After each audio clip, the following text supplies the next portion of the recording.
Sheldon Adelson. The staunchly pro-Israel casino magnate gave $25 million to a political action committee supporting Trump. But it doesn't sound like he's very happy with Donald Trump. Le biopic présente Sheldon Adelson dans L'ultra-milliardaire. Le mois dernier, président Donald faisait une annonce qui en a surpris plus d'un. L'heure est enfin venue de reconnaître officiellement Jérusalem comme la capitale d'Israël. Derrière cette décision, un petit homme au gros porte-monnaie, Sheldon Adelson. Empereur des casinos, 20e fortune du monde, plus gros donateur des campagnes républicaines et infatigable défenseur d'Israël. La vie de Sheldon a tout du rêve américain.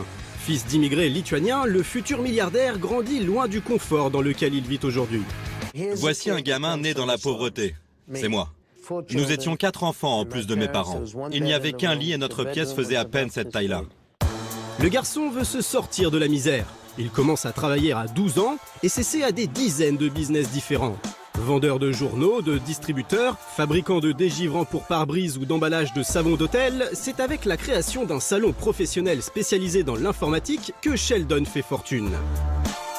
Puis dans les années 90, il se lance dans l'univers du jeu. Il rachète le Sands, un casino vieillissant de Las Vegas, qu'il rase et construit à la place un casino ultra moderne, le Venetian, pour lequel il veille au moindre détail.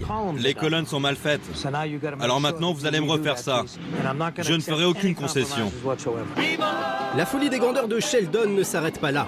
Le mania veut recréer en Chine, à Macao, un nouveau Las Vegas. Petit problème, Macao est surpeuplé et il n'y a pas assez d'espace pour réaliser son rêve. Le gouvernement m'a dit « on va vous trouver un bout de terre ». Je leur ai répondu « mais quel bout de terre ?»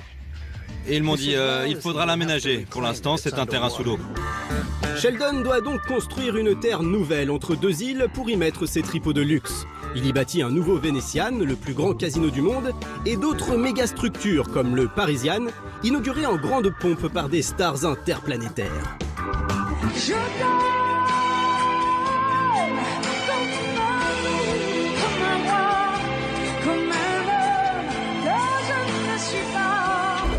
Malgré quelques accusations de pots de vin et d'arrangement avec les triades, la mafia chinoise, le succès est au rendez-vous.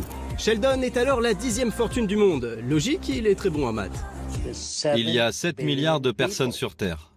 Ça veut dire qu'il y a 6 milliards 999 millions 990 000 personnes qui ne sont pas à mon niveau. Ça fait beaucoup. Avec tout cet argent, Sheldon peut financer ce qu'il veut. Il donne des dizaines de millions pour des recherches médicales et des centaines de millions à des associations pro-Israël. Grand fan et ami de Netanyahou, Sheldon n'aime pas trop les ennemis proclamés de l'État hébreu. Pour l'Iran, par exemple, il propose une solution radicale. Vous envoyez une bombe atomique au milieu du désert qui ne fait de mal à personne. Peut-être quelques serpents à sonnette et quelques scorpions. Et vous dites, regardez, la prochaine tombera au milieu de Téhéran. Aux États-Unis, tous les 4 ans, à chaque primaire républicaine, les candidats défilent devant lui pour crier leur amour pour Israël et récolter des sous-sous. En 2012, c'est près de 100 millions de dollars qu'il donne au Grand Old Party pour contrer Obama. Il ne doit vraiment pas m'aimer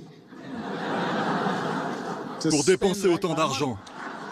Sheldon aurait mieux fait de m'offrir ces 100 millions de dollars pour que je me désiste de la course à la présidence. Aux dernières élections, c'est au tour de Donald de courtiser Sheldon. Nous déplacerons l'ambassade américaine dans la capitale éternelle du peuple juif, Jérusalem.